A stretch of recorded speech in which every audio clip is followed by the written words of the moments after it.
I remember it as clear as day, because my mom had bought me this cute little burnt orange skirt and a matching dashiki with this design in it and some clogs.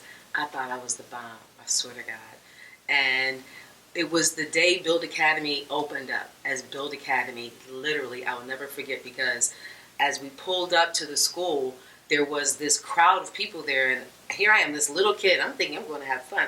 I was in a kindergarten, and as I'm running up to the school, I just took off and ran up the stairs, and I remember my mom and dad calling me from behind, and all of these people were just gathered around the podium, and at the time, it was Bill Gator, but I didn't know. I was, little kid. It's just all the electricity in the air, the excitement in the air, and it's funny because that is how I thought school was supposed to be. That is my experience. That was my introduction to education. We had a teacher named Ms. Reeves, and we had another a substitute teacher or teacher's aide, and she was from Guyana. I can't remember her name, but what they used to do every month, we would study a different country, and then they would bring in foods and things from those countries and then allow us to eat the food or see the type of clothing. So if we talked about Africa, the lady from Ghana, teacher from Ghana, she brought in some of the foods from Ghana, and we were able to taste it. And that was one of the biggest things I remember, being a third grader and saying I had a cannoli. And I had no idea what a cannoli was at the time, but when we studied Italy, that's what they talked about, was a cannoli, and they brought it in, and we tried the cannoli, and it looked like it was a donut. But when you bit into it, it had no sweetness to it at all. And I always remembered that because I never liked cannolis after that. So I just remember being in the third grade and being able to experience things that I never thought I would be able to experience from other countries and from other worlds. We did China, and they brought in octopus. And we had octopus and squid and all these other kind of foods and things. And that taught me that never say what you won't eat, because we ate things in that classroom that just really opened my eyes to what people eat in different countries and what I was willing to try. So that's kind of what one of the big things I remember about being in B.U.I.L.D Academy, just never saying no or something I would never try or never do, because it just opened my eyes and my world to bigger things that were going on in the world. I remember my first day at B.U.I.L.D, I started at pre-K down on Clinton Street, and Miss Jennings was my teacher. Her name was, I can't remember her name, but anyways, Miss Jennings, she was beautiful. She just was looked like a model to me, and I was so pleased and happy that she was really pretty and sweet, but I cried every day. But I remember that all the staff was loving. They all parented us. They were all kind and sweet. They would hug you and love you. They would definitely discipline you as well. But they were sweet to us. It was like the home away from home. I remember all of the fun things we did. School was fun every day.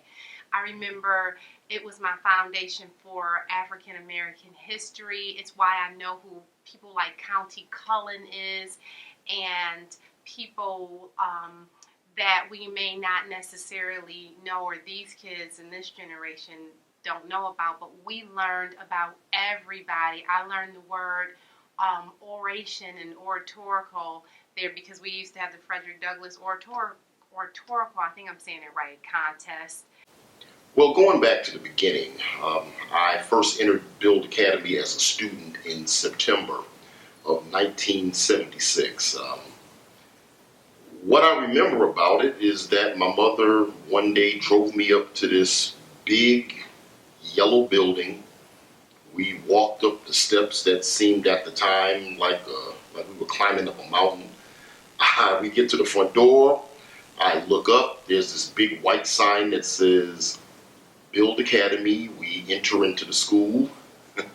She takes me to this room full of a bunch of other children, and then I lay eyes on this very lovely looking woman, African American woman, by the name of Mrs. Zawana, and who turned out to be my kindergarten teacher.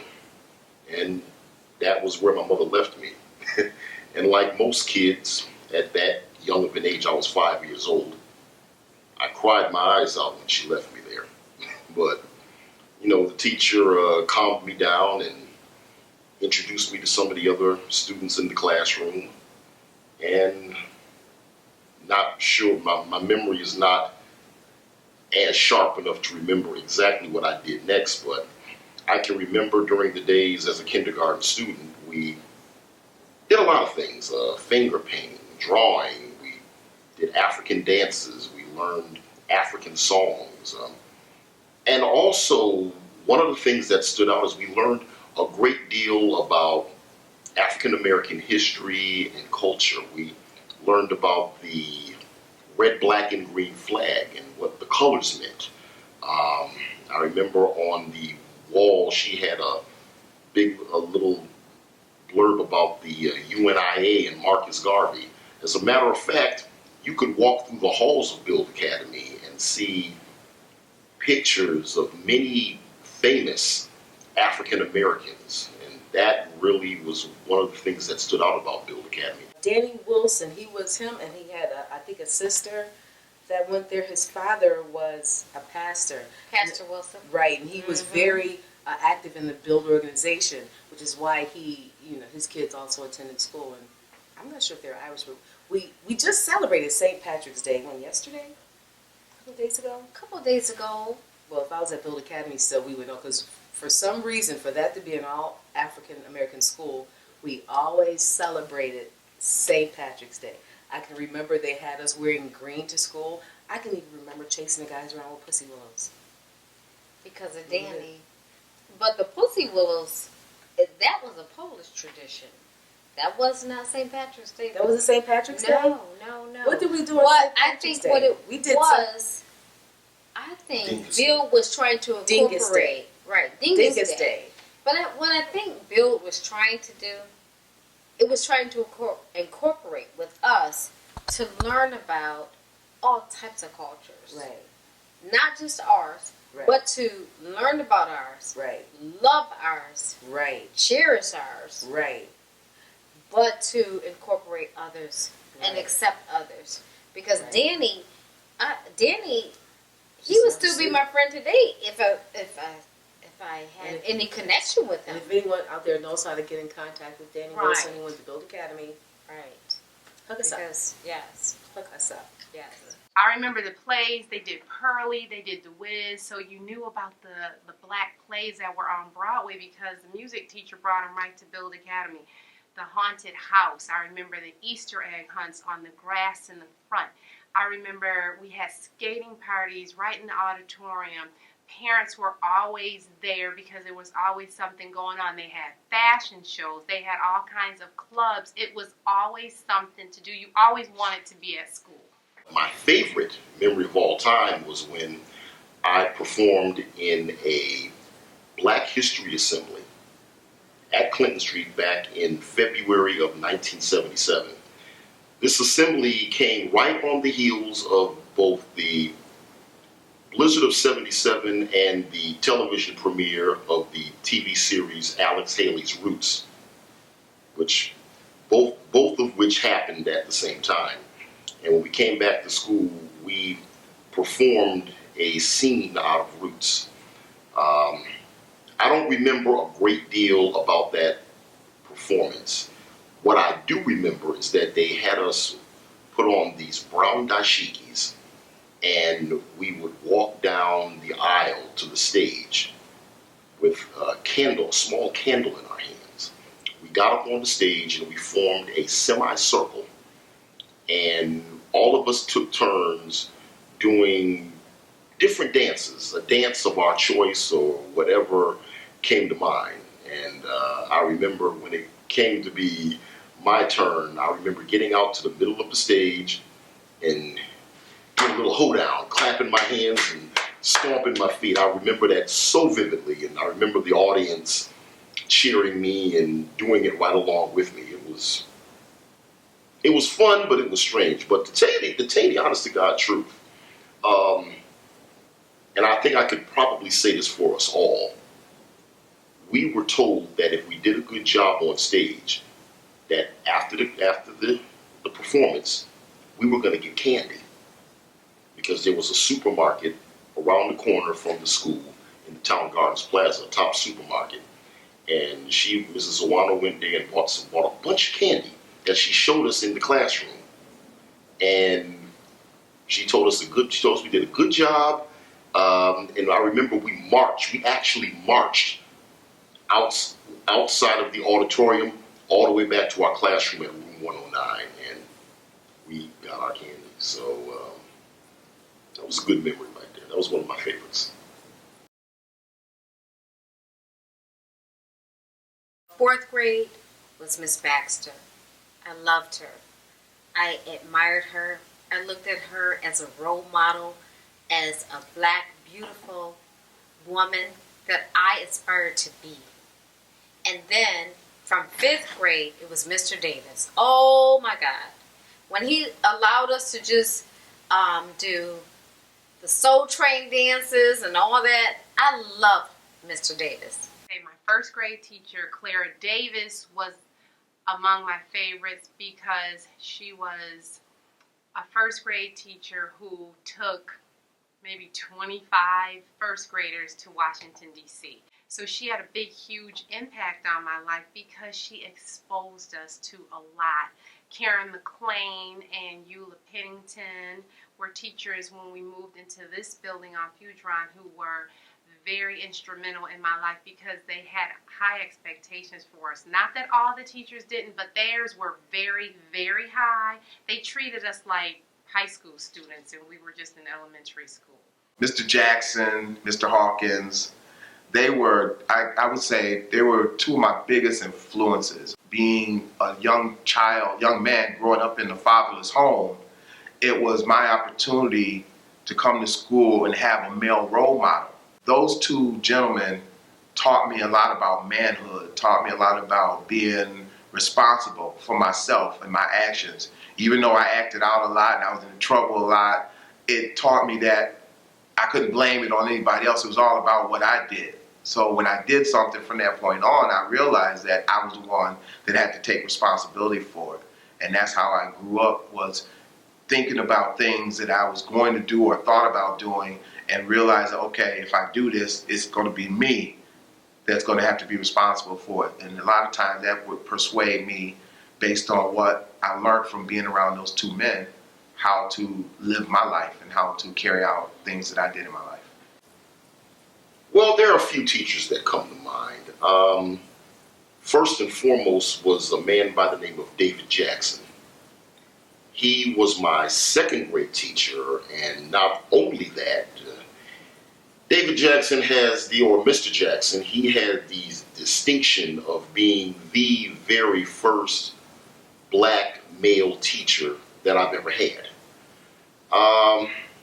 What type of a guy was he? Real nice guy. He was a joker. He always had a joke for you. Always a real upbeat kind of dude.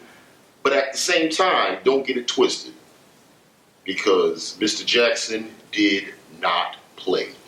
He definitely commanded respect. You did not want to get on his bad side. He was a prolific, a profound disciplinarian.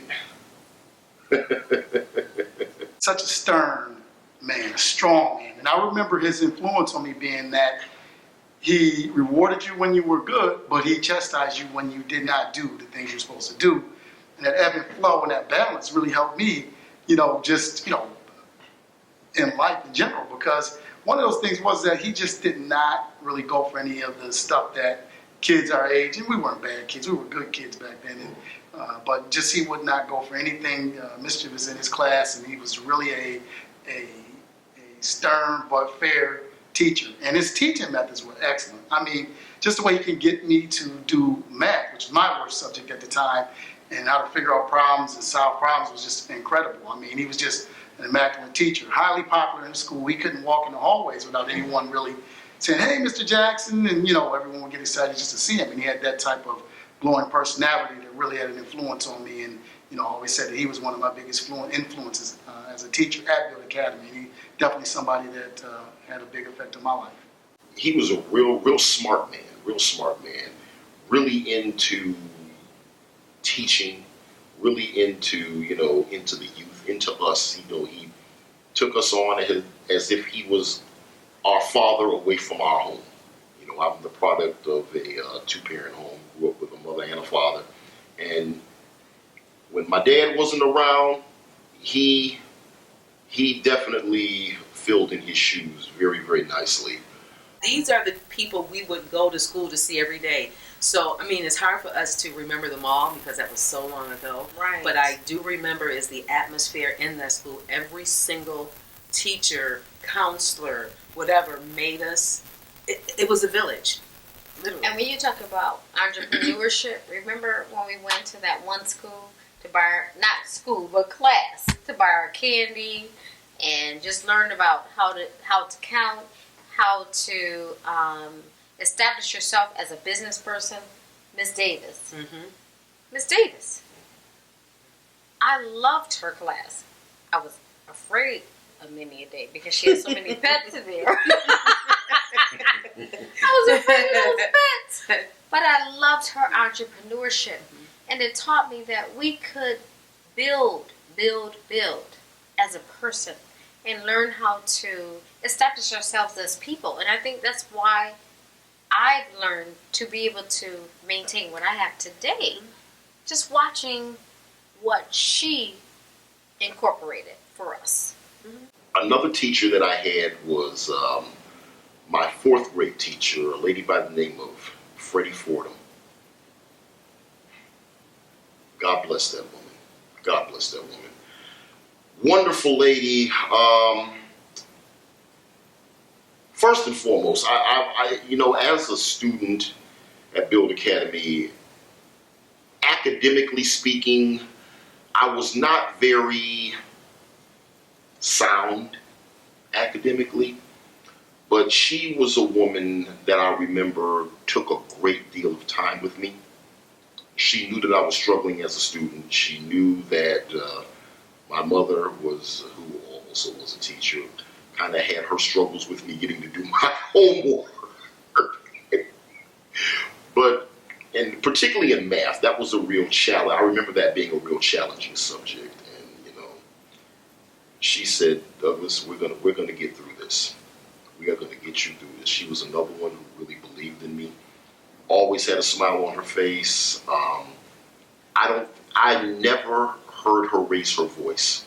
I never saw that woman angry. She passed away a few years ago, and she, like I said, God bless that woman. Well, this whole reunion thing actually initially came about as a result of social networking.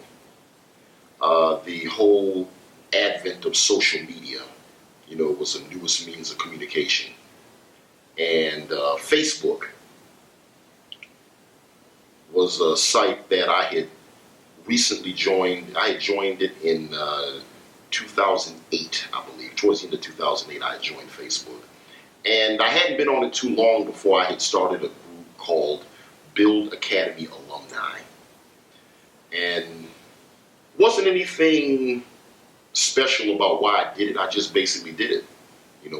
Hadn't been on Facebook too long and saw that some other schools had some different groups. So just to pass some time away, I think, I was working at WFO and kind of bored. So I created this group, and I kind of had some old B.U.I.L.D organization and B.U.I.L.D Academy pictures. So as I put together the group, I also tied in some historical facts with the group, and just to make it a little bit more interesting, and put some of my own pictures on there that I had. And after that, the group pretty much took on a life of its own, really.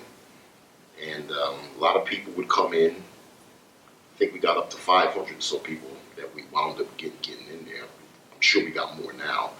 But during that time, everybody was reminiscing on their days at B.U.I.L.D Academy like anybody else would do.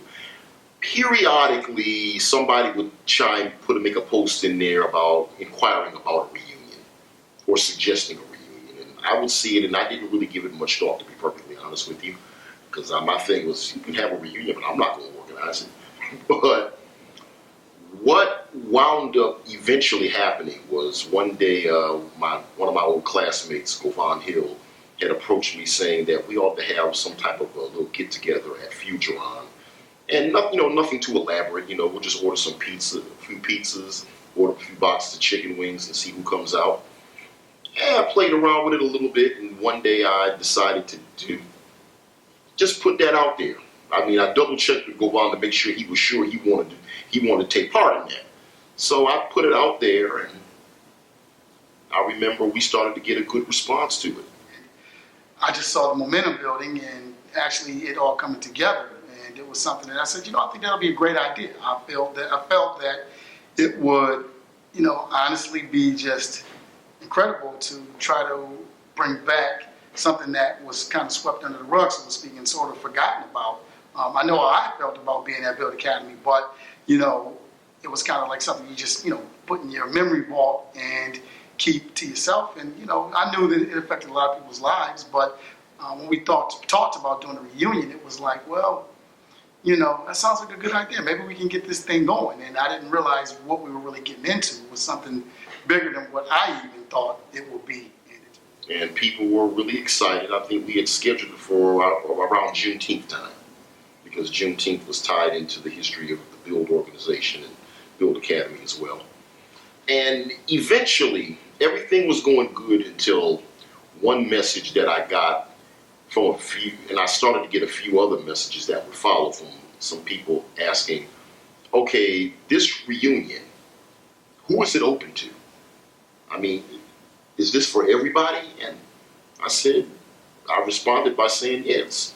Anybody that wants to come, teachers and students, and that's when I got replies saying, I think there needs to be a beginning and an ending year on this invite, because I guess the feeling was, while we want to connect with people that we knew from the past, it's so many people that went to B.U.I.L.D throughout the years and throughout the decades that it'll be way too many people in there that you don't know, and might be hard to differentiate between people. It might get overcrowded and stuff like that. So, and I hadn't really given it that much thought, But nonetheless, I decided, okay, why don't we put these concerns out to the Facebook group and see what everybody else thought about it.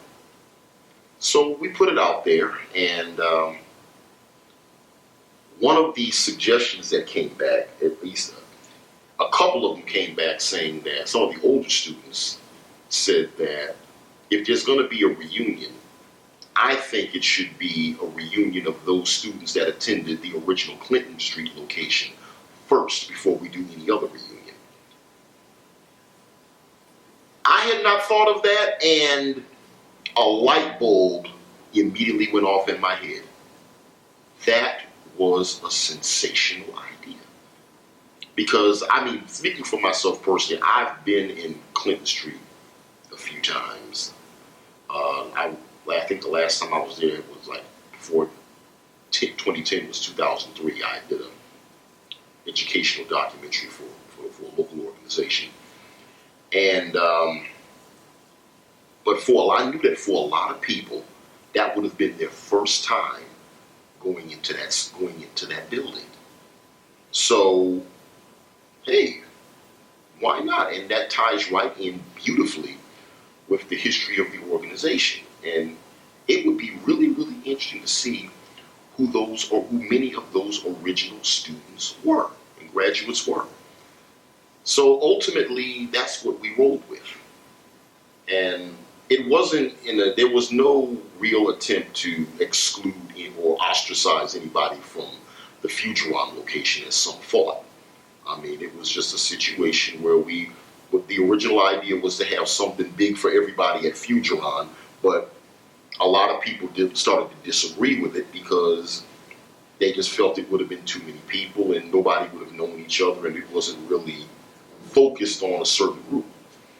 And of course, there could have been the possibility of us doing Clinton Street now and doing maybe Future on later, which we did. But at that point, that's pretty much how everything, once the idea, the suggestion for doing something for Clinton Street came out, that's pretty much where we went.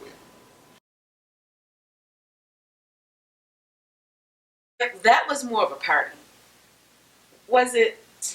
I It was like a reunion kind of. It was supposed to be a meeting, but I think we more or less reminisced and bonded that night.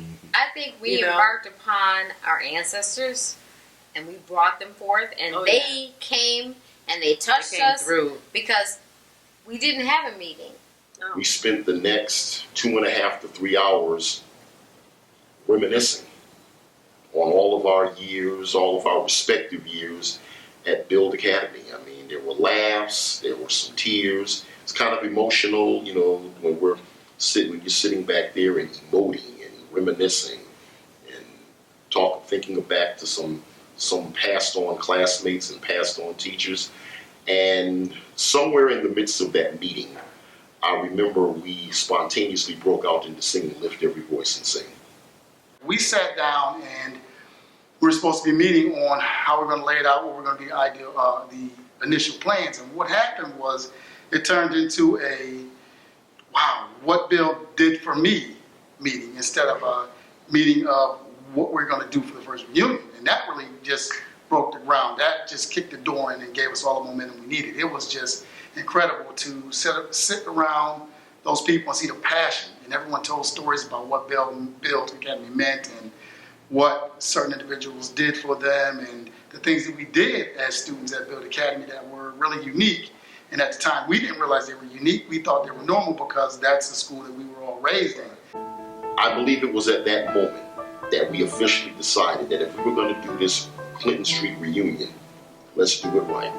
Let's see if we could possibly secure the building at Clinton Street, which is now the Montessori School, which was formerly B.U.I.L.D Academy. Let's see if we could secure that building because as the site of the reunion, because can you imagine walking into that building for the first time in all of these years and going into that auditorium and singing Lift Every Voice and Sing? Can you imagine the emotions that would fill that room if we were to do that? And that's what we did. We sent out the letter to the Board of Education, and as God would have it, you know, we were able to secure that building very, very easily. And we got a lot to say that the Board of Education were very, very cooperative. They were wonderful. When they heard about what we were doing with B.U.I.L.D Academy, and we were some of the original B.U.I.L.D Academy students of Clinton Street, they were more than helpful to us. The people at the Montessori building were so gracious to us. Now, before I go any further, it's very important that I point this out. Although we had billed the Clinton Street reunion to be the first annual reunion, it actually was not. The very first reunion took place in 1989, November of 1989, I believe it was to be exact. It mainly was celebrating B.U.I.L.D Academy's 20th anniversary. There have been pictures taken of it. I was not present at it because I was away at my first year of college. But I do know that there was a big celebration. I think it was a whole weekend thing that they had. And B.U.I.L.D Academy started in 1969, and that was 1989, so 20 years. So it's very important that we don't try to take the full credit for everything because there was something that preceded us, historically speaking. Well, we had about 3 different fundraisers because, you know, as we were starting this endeavor, which none of us had done before, we periodically would put our own money into, you know, trying to kind of get things started, but we knew we needed more money than that. So we've tried to find ways and tried to find creative ways to raise some seed money because we knew that well, first of all, we scheduled the reunion to be on June 18th, going into the Juneteenth festival, that Juneteenth weekend. It was going to be on that Friday going into the Juneteenth weekend. It was on June 18th, 2010, so that was when the reunion was going to be set. And we knew that June was going to be here before we knew it, so we did not have a great deal of time to raise this seed money so that we could do some things, because one of the things that we wanted to do is we wanted to have not just a regular get-together, but we wanted to have an assembly program, a commemorative assembly program. It was just similar to the assembly programs that we used to have back in the day at B.U.I.L.D Academy. And we wanted to give awards to some of our favorite teachers, as well as invite Mrs. Johnny Mail, who was our principal, to come out and speak to us as well. But we knew that we needed to raise monies to buy the awards and kind of get refreshments and make everything happen and all. So what we decided to do was have a few fundraisers. The first fundraiser that we had was the Beer and Wine Blast at the Black Yankees Motorcycle Club. Hey, we had a pretty good turnout. We advertised all of our fundraisers on the Facebook group. Everything was done via Facebook, and keep in contact with all the alumni. And from that first one, there were a lot of surprises. There were alumni that would show up that we hadn't seen in years. We would have mini reunions before the big reunion. Our second fundraiser was a old school skating party at Arena Roller Rink, which was a lot of fun. That had been the first time in years that I had put on a pair of roller skates, and thank God I didn't fall on my behind. But we started the more fundraisers we had, the more alumni would show up, the more surprises that we would have show up. And the very final one was the wine and cheese affair at Sean Fagan's home in her backyard. And that's when folks really began to come out of the woodwork, man. We had such a blast, man, at that wine and cheese function. We had dancing and Chinese auction and raffles, and we raised money for the reunion committee. And we also had a few alumni, and this was 2 weeks before the actual reunion was to occur. So people were coming, people were beginning to fly into town, and it was a lot of excitement, And in addition to that, we also had created these t-shirts in the tradition of the Juneteenth t-shirts. We had the B.U.I.L.D Alumni Clinton Street Reunion t-shirts with the original acronym B.U.I.L.D Unity, Independence, Liberty, and Dignity, and the black fist on it in the old red, black, and green colors. And we also had B.U.I.L.D buttons that were similar to those that were worn by many of our parents and grandparents and elders in the organization back in the day when they were on their protests and demonstrations. So it was really, it was an awesome thing that we were doing. 2 weeks later, we made our way to Clinton Street, and that was a spectacle to behold.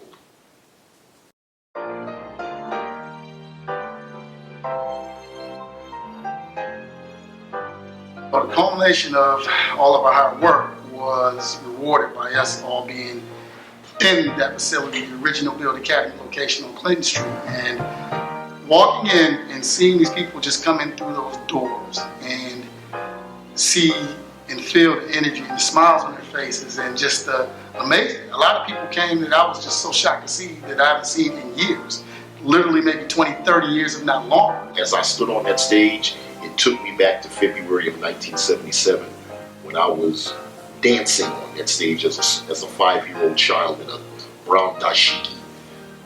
And but just to look out into that audience and see everybody's faces, and see the smiles on everyone's faces. I mean, my parents were there.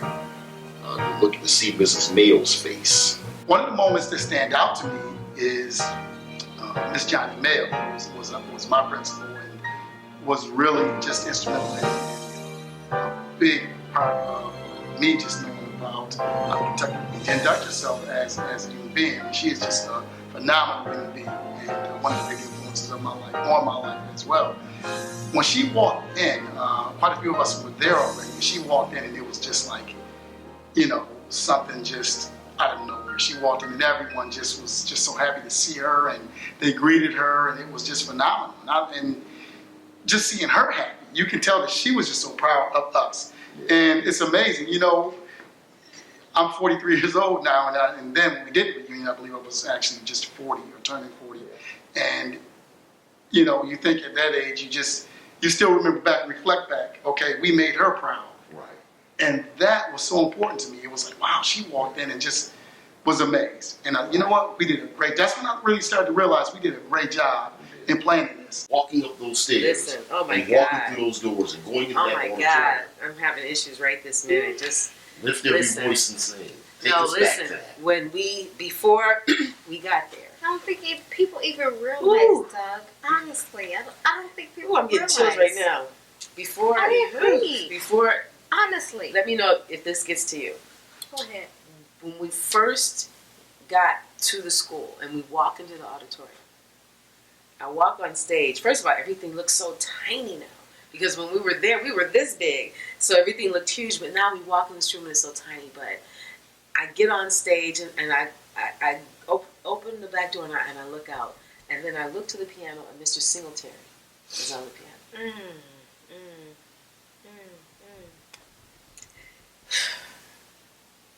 It was very moving. He started playing Lift Every Voice and Sing. Right. Yeah. It was very moving, Doug. I have to say, it was very moving. During our first initial meeting of the B.U.I.L.D Academy Alumni Committee, when we first decided to plan to have the reunion here at Clinton Street, we were sitting in Sean's living room for about maybe 3 to 4 hours. We accomplished nothing. We made no plans. We sat there for 3 to 4 hours and just reminisced about everything that there was to reminisce on. And at one point during that meeting, I don't remember how it happened. I don't remember which one of us started it. But we spontaneously broke out into singing, Lift Every Voice and Sing. Well, since we back, what do you say to another rendition of Lift Every Voice and Sing, the song that we love so very much throughout the years? Mr. Secretary, why, y'all know the drill.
I can't describe what that feeling was. We had been waiting for months to do that in that auditorium. And just the anticipation for that and to finally get to that moment. I felt like I had come full circle with everything, considering I was a student, I was a parent, I'm now a teacher at B.U.I.L.D. To be able to go back to Clinton Street was absolutely wonderful. It was great to see all the people that came out to support it. It was wonderful to see a few of the teacher aides and a few of the teachers that actually returned. Wonderful. I was able to actually do a speech. In September 1971, Mr. Hawkins and Bus 1 dropped me off at 342 Clinton Street at B.U.I.L.D Academy. This was my first day of school, and little did I know that it was the beginning of a journey towards a world-class education.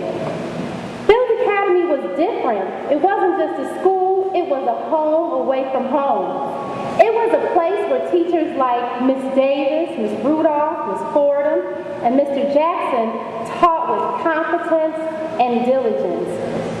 The aides such as Miss Kim, Miss Rutherford, Miss Brown, Miss Johnson, Miss Laster, Miss Norman, and my Aunt Sheila Jackson had the highest expectations for us and loved us all like we were their very own. I knew it was a special place because where else could a learning environment be so fun? Remember the fashion shows and Miss Robinson's modeling club? We had the scariest haunted house right upstairs. The best Martin Luther King programs. And Black History Month, well, that was every month at B.U.I.L.D Academy. Here, we all learned that black is truly beautiful. We had Easter egg hunts, track and field days, and who could ever forget Mrs. Holland's 6th grade productions of Pearly Victorias and The Wiz. The school was always open for families, and although this place was busy with many more activities than I mentioned, learning never took a back seat. Mrs. Mayo, who's also my cousin, set a standard of excellence that we all tried to achieve.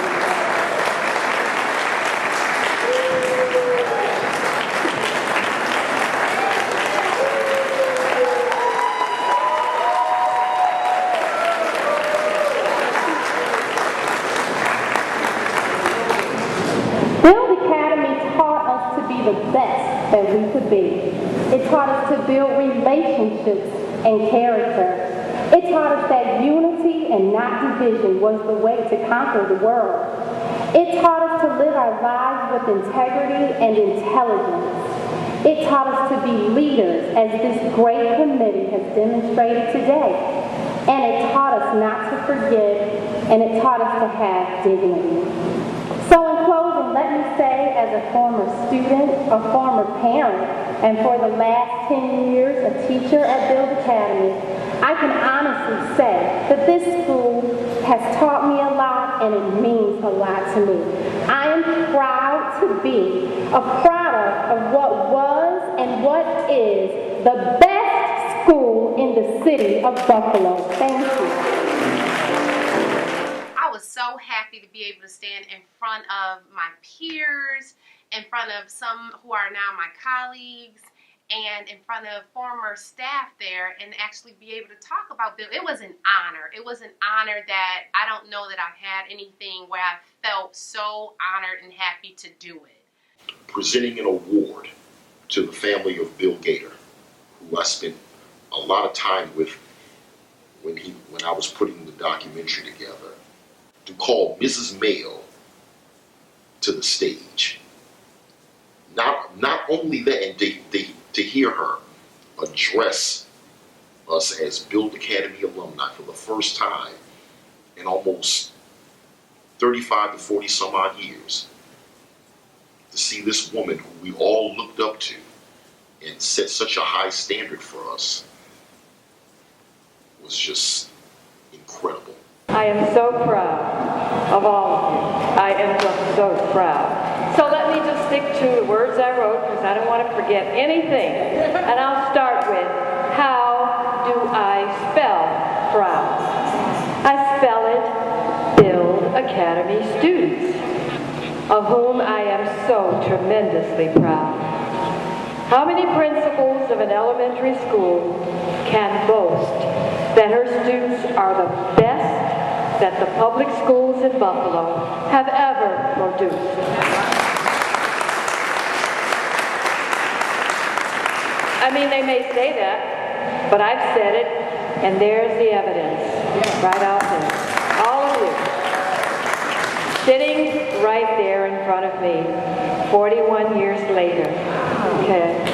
I can still say, you are the best, and I love you. You know, I didn't hesitate to say I love you, but I also expected so much from you, and I'm glad I did. Sure, you were fortunate enough to attend a school where all of us, and that means everybody, you've talked about a lot of these people, believe, sincerely believe in all of you. Your parents and the school staff, the B.U.I.L.D organization, the committee, the B.U.I.L.D Academy Policy Board, all of us were determined that none of us ever listened to the naysayers, those people who said black kids can't learn. We believed in you. And if you weren't being taught well, it wasn't your fault. It was ours. We had to learn how to teach you better. If you were not reading at the appropriate level, then we had to decide what that approach needed to be. And you know that the B.U.I.L.D Academy was the first public school to prepare and serve breakfast. We were the first school in Buffalo to do that. Some of the teachers talked about the fact that some of the kids were coming to school hungry. So the teachers themselves brought in food and served it to the kids, teachers and the aides. Those of you sitting here know that. Then we started the formal breakfast program. Now every school in Buffalo has a breakfast program. We set the pace. Don't you ever forget that.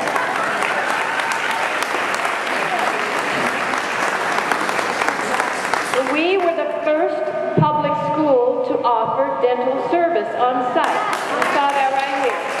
There was a dentist on site right down in the basement. And any kid who needed dental care received it. We were the first public school to offer busing. We brought children from all areas of the city of Buffalo. You were interested in attending B.U.I.L.D Academy, you were provided a way to get here. We had a psychiatrist and a psychiatric nurse who were housed right here at the school. We were the first to offer the service for those kids who might have needed a little bit of extra counseling, and there were those. We worked with not only the children but their parents, and we need that in our schools today. We were the first school to offer full-day pre-kindergarten programs. Did you remember that?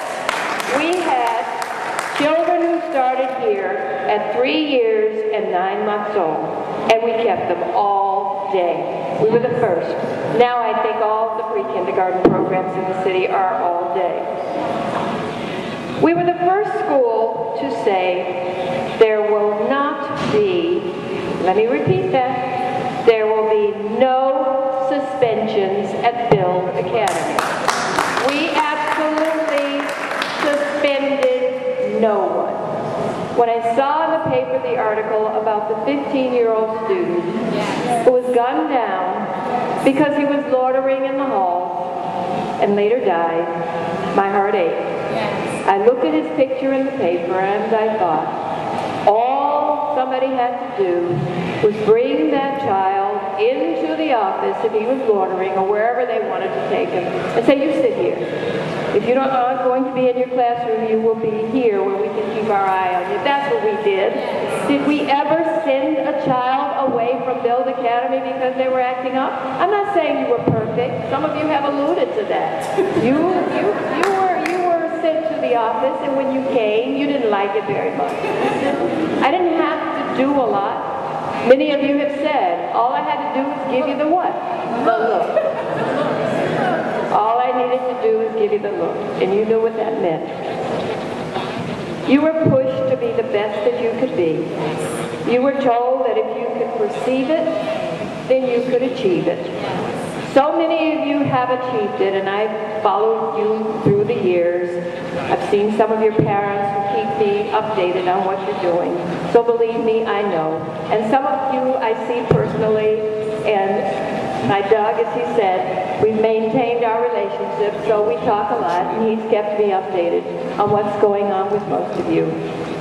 You were pushed to be the best, and you are the best.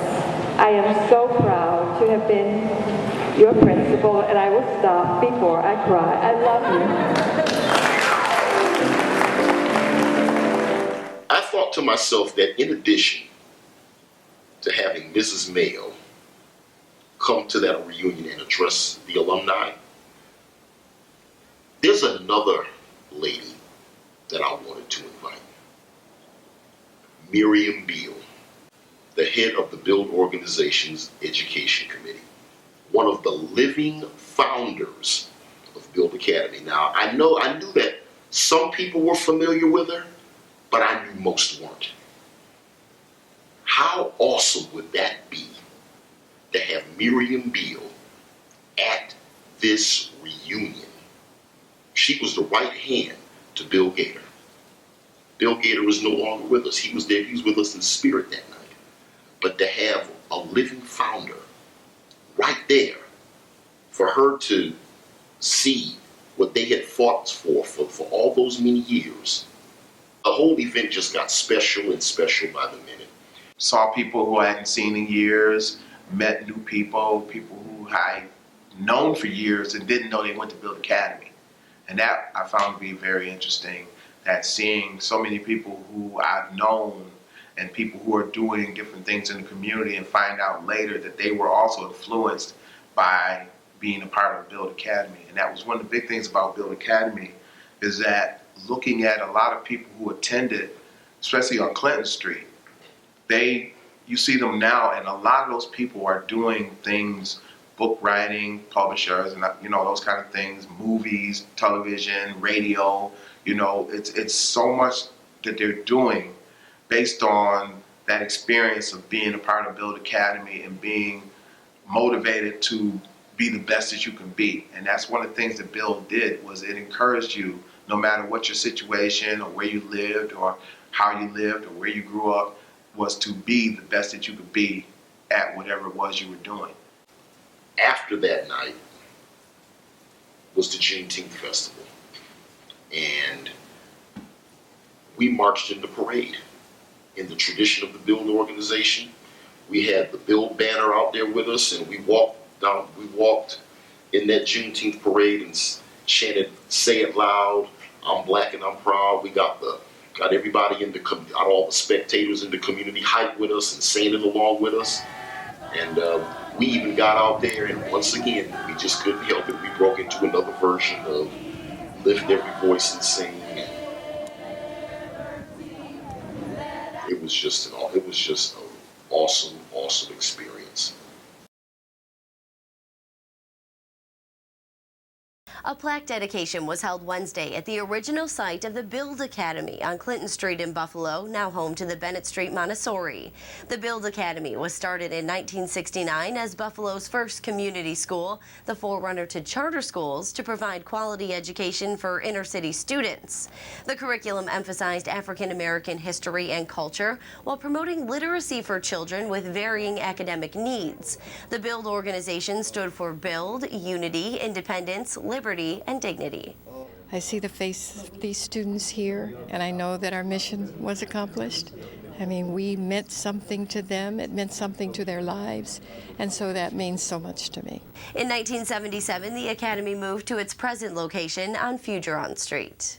In the beginning, when we were doing our research, I had wanted to locate our transcripts from B.U.I.L.D Academy on Clinton Street. Well, in my journey through this research, I discovered that they don't exist, or they have no idea where our transcripts are. So for the students that attended B.U.I.L.D Academy on Clinton Street, there's really no record of our transcripts. So I think what was done, they wanted to appease us, satisfy us by offering to give us a plaque, which, I thought was in good taste, because B.U.I.L.D Academy deserves a plaque. It was when we all decided what we were going to put on the flag. It would just seem so common sense to me for it to be our mission statement, because back then there was a struggle going on with the Board of Education and how they were treating African American students.